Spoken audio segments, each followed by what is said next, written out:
Hola a todos, yo soy Vanessa Cortés Collis y estamos en una emisión más del canal de Vane Books. Les agradezco como siempre el que se suscriban a mi canal para que les suene la campanita con las notificaciones, y hace mucho que quería grabar este video con el tema de las relecturas, de leer y volver a leer y volver a leer. Hay gente que no quiere leer varias veces porque implica pues tiempo invertido en algo que pueden leer de novedad. Hay mucho en este universo de libros y entonces a veces hay gente que piensa que pierde el tiempo leyendo otra vez lo que ya leyó. Pero para mí es muy importante, las relecturas son muy importantes porque siempre hay cosas nuevas que se modifican. Y les conseguí porque sí tengo varias relecturas, pero les quiero recomendar libros, autores que por lo menos he leído más de 3 veces, más, si no es que otras. Muchas de ellas por trabajos académicos, por mis estudios, pero finalmente que he tenido que leer una y otra vez. Y que son, de cierta manera, también inamovibles en mis historias o en mis lecturas o en mi top de recomendación de escritores. Entonces voy a empezar, espero hacerlo cronológicamente, pero bueno, si me salto no importa.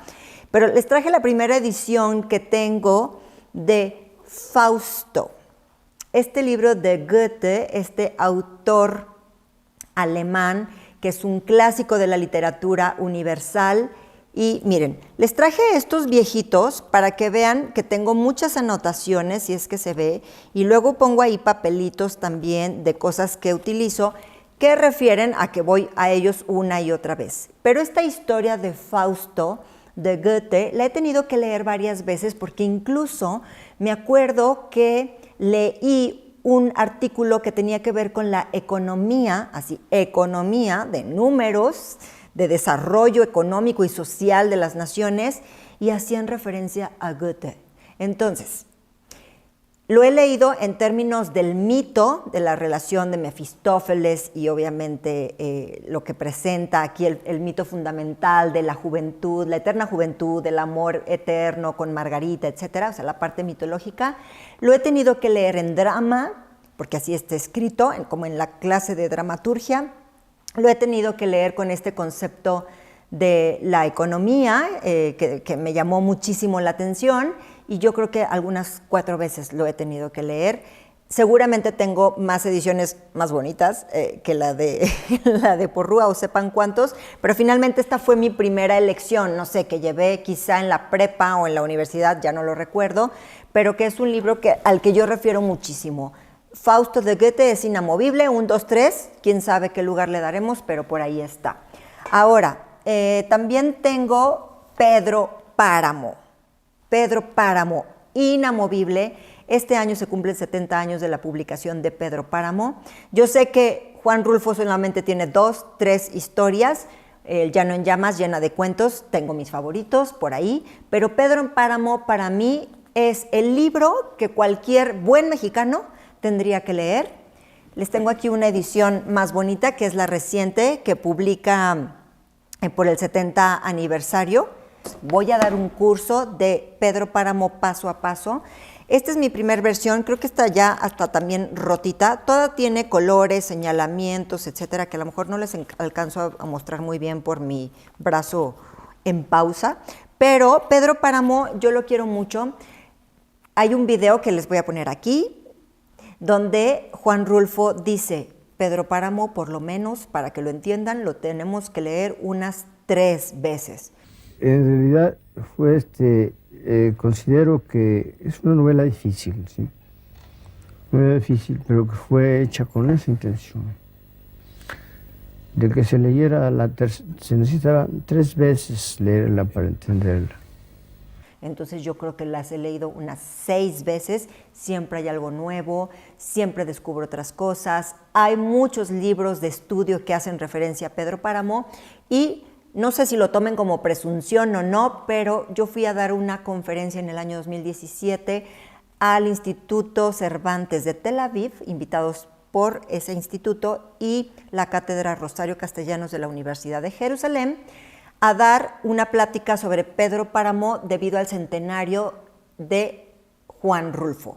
Entonces para mí fue lleno de orgullo, gratificante, y entonces ahí por lo menos le tuve que dar 3 leídas, más la que ya había hecho, más las otras, yo creo que unas 6, 7 releídas he hecho de Pedro Páramo, más las que se acumulen ahora con el curso que vaya a dar paso a paso para aquel buen mexicano que quiera leer Pedro Páramo. Yo lo guío y tendremos invitados especiales que hacen comentarios sobre Pedro Páramo. Yo la vi en hebreo, entonces se abre al revés, se lee bastante extraño, y yo solo preguntaba, si leer Pedro Páramo en español, en nuestra lengua, bajo nuestro contexto, puede ser más complicado, no le teman. Cuando decimos complicado no quiere decir que nadie le entienda.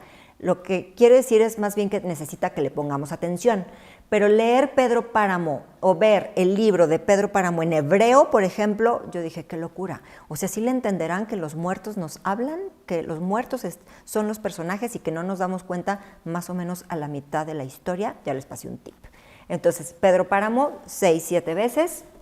Luego por aquí está, quizá de las mujeres a las que no pueden faltar, ya he hablado mucho de Virginia Woolf, pero ya saben que es mi capitana, es de mi top, top, top, y esta que me parece como una especie de Biblia, un cuarto propio, que es un ensayo que ella escribió para dar una serie de conferencias en universidades en Londres o en Inglaterra, también muy usadito, no sé qué tantas cosas anoto, guardo recortes, etcétera. O sea, son libros muy usados, y este ensayo pequeño para mí es una Biblia del feminismo, para mí es una Biblia del iniciar con las olas, revoluciones, movimientos que las mujeres han hecho, porque acuérdense que el principio de un cuarto propio de Virginia Woolf es decir, las mujeres tenemos que ser independientes, estar emancipadas, y para eso se necesitan al menos 2 características: dinero propio, ya sea que trabajemos o que ganemos una herencia, lo más probable es que tengamos que trabajar, y la segunda, un cuarto propio, tanto metafórico como en el espacio, ¿no? Es decir, un cuarto donde nosotros y nuestros sueños, nuestras ideas y nuestro propio pensamiento pueda surgir, formarse, confabularse, etcétera. El espacio propio es muy importante, porque aparte uno se lo tiene que buscar porque nadie te lo va a dar. Un cuarto propio de Virginia Woolf, que es un ensayo literario, yo creo que lo he leído unas 6, 7 veces también, más o menos, a la par que Pedro Páramo. Entonces, y cada vez descubro cosas nuevas y datos que en un momento cuando los leí hace 20 años me resultan bastante diferentes ahora, 20 años después. Otro de mis favoritos, que incluso tengo varias ediciones diferentes, las que he tenido que leer. Otra cosa que les paso por ahí es que compro, en general, si el libro es en otra lengua, lo compro en el idioma. Por ejemplo, La Divina Comedia, que a lo mejor la he leído 2 o 3 veces y que no alcanzó a estar en este video, pero La Divina Comedia la tengo en italiano. La Metamorfosis de Franz Kafka la tengo en alemán, Fausto de Goethe lo tengo en alemán, y no porque sepa alemán, sino porque me gusta esos libros que he leído una y otra vez, tenerlos en su lengua original, que también es un ejercicio muy importante. Ahora, La Metamorfosis de Kafka. Yo creo que incluso también es un libro que yo recomiendo para jóvenes. Me encanta ir a él una y otra vez, una y otra vez. Es inagotable, es inacabable.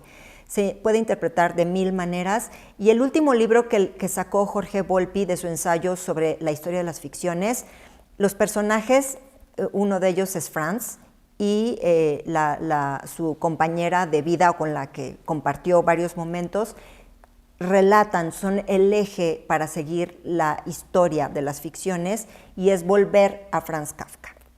La Metamorfosis es inagotable. Miren qué delgadito es. Y si ustedes lo leen una y otra vez, siempre, cada lectura va a ser diferente, la recomiendo mucho, incluso también para los jóvenes. Ahora, más contemporáneos y que también están insertados en el top 10, donde no se mueven y son muy importantes para mí, es La Casa de los Espíritus de Isabel Allende. Yo creo que Isabel Allende ha sido un poco olvidada en las grandes lecturas que yo recomiendo, e incluso esta puede ser de mis favoritas. La Casa de los Espíritus es genial para mí, tiene que ver con muchas cosas en mi vida. El realismo mágico lo maneja de una manera extraordinaria. Hay brotes de exigencia de luchas sociales, del feminismo, en contra del patriarcado, independiente de la historia. La personaje principal, Clarisa, o Clara, clarividente, clarividosa, que yo soy Clara, claridosa y clarividente, todas estas historias vienen de aquí. Yo hice una tesis en licenciatura sobre la estructura de la Casa de los Espíritus, pero que me llevó a resaltar un poco, y les estoy justificando porque lo he leído tantas veces, estas mujeres del boom latinoamericano que de cierta manera fueron olvidadas. Se considera solamente a Donoso, a Vargas Llosa, a Carlos Fuentes, Borges, quizá en un principio Cortázar, obviamente como el gran boom latinoamericano. Sí, pero las mujeres también existían. Estaba Luisa Valenzuela, estaba Isabel Allende, estaba María Luisa Bombal, estas escritoras que también surgen de la dictadura, que son escritoras de la dictadura, aquí hay una crítica a la dictadura chilena, y que de cierta manera el canon literario las ha olvidado. Entonces, a partir de este análisis estructural de la Casa de los Espíritus, esta novela tan rica y tan importante de Isabel Allende, como muchas otras, es de mis favoritas y la tuve que leer unas 4 o 5 veces, ya casi se me rompe, debido a estos estudios de la dictadura, de las dictaduras en América Latina, pero con la visión de las mujeres y también sobre las mujeres del boom latinoamericano. Hay que hacerlas visibles a estas mujeres del boom. Después, obviamente, no les puedo dejar de hablar. Aquí les voy a pasar un video de cómo está una de mis versiones de Los cuadernos de Don Rigoberto de Mario Vargas Llosa, que fue finalmente la tesis, la novela que yo trabajé en mi tesis doctoral. Entonces, esta es una de las relecturas, bueno, que tendrá 2, 3, también usadita, viejita, con anotaciones, hojitas, papelitos de colores, pero ahorita les voy a pasar un video donde vean cómo la trabajé, y la trabajé sin duda alguna por el trabajo académico que hice 10 veces, 11 veces, 12 veces, casi me la aprendo de memoria. Los cuadernos de Don Rigoberto es una novela de esta parte del género erótico que muy bien maneja Mario Vargas Llosa, pero es una novela llena de referencias artísticas, se habla de pintura, de ópera, de escultura, es un festín artístico y sobre todo aquellos que disfrutamos de las expresiones del arte nos damos y nos echamos un taco de ojo, además de lo que se considera como una especie de lector voyeur, pero aquí todos son lectores, aquí todos son voyeur en esta historia con... Ya saben lo que hace Mario Vargas Llosa, el manejo de narradores múltiples, diferentes espacios, va, viene, y sobre todo esta parte artística que tanto me gusta y me llama la atención. Los cuadernos de Don Rigoberto, por un trabajo artístico, yo creo que ha sido la novela que más he leído una y otra vez, y espero ya no hacerlo otra vez. Ahora, no me acuerdo cuál fue el primero, pero bueno, ya les había hablado de esta, me voy a hacer muy breve, pero Nadie me verá llorar. Esta es la primera edición de esta novela de Cristina Rivera Garza, esta escritora mexicana. Miren, tiene anotaciones, obviamente aquí están mis tarjetas, los colorcitos famosos de mis libros de una y otra lectura, y es una novela que a mí me parece que está en lo mejor escrito de la literatura contemporánea en habla hispana, o sea, en el español. Es una novela a la que tienen que ir. Si no han leído a Cristina Rivera Garza, esta es la mejor novela. Bueno, muchos hablan ahora del Invencible Verano de Liliana, pero esta es una novela que a mí me gusta muchísimo, porque tiene un contexto histórico, tiene también relatos sobre el feminismo, sobre la condición de la mujer, sobre la locura, sobre la fotografía, que yo la regalo mucho a la gente que le gusta la fotografía, me parece que es importante, está llena de intertextualidad por los archivos que maneja.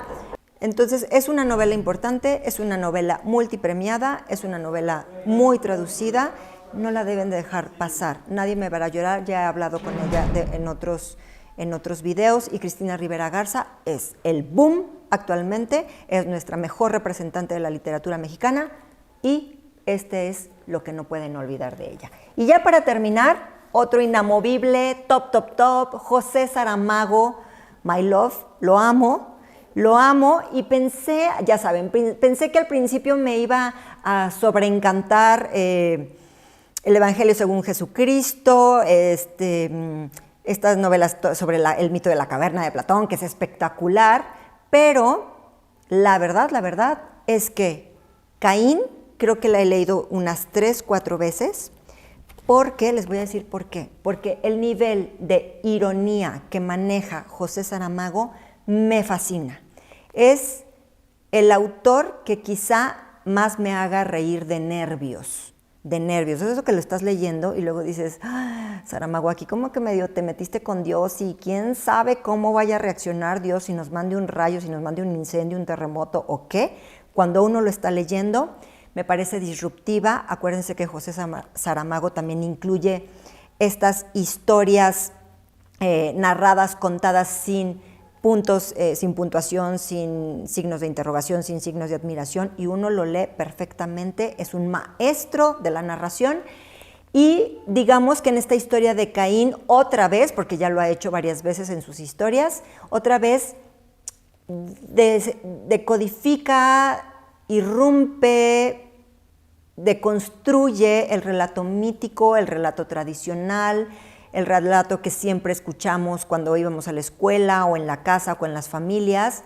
Caín se presenta de diferente manera y vuelve a los personajes, a Dios, a Caín, a Adán y Eva, y estos personajes que tenemos acá como en lo alto, los vuelve mucho más humanos, los acerca a nosotros, y es a veces lo que nos da un poco de miedo al acercarnos a la literatura de José Saramago.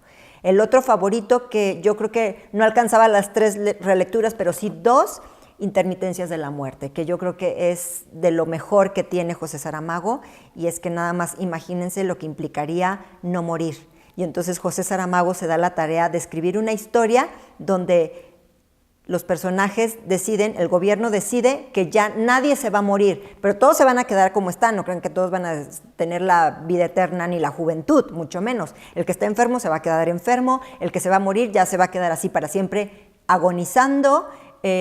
Los seguros de vida explotan, la iglesia dice, no, esto no puede ser, porque entonces ya qué discurso vamos a dar de la vida después de la muerte y la reencarnación y todas estas cosas. Bueno, ya me estoy saliendo un poco del tema, pero Intermitencias de la muerte es un ejercicio incluso hasta intelectual.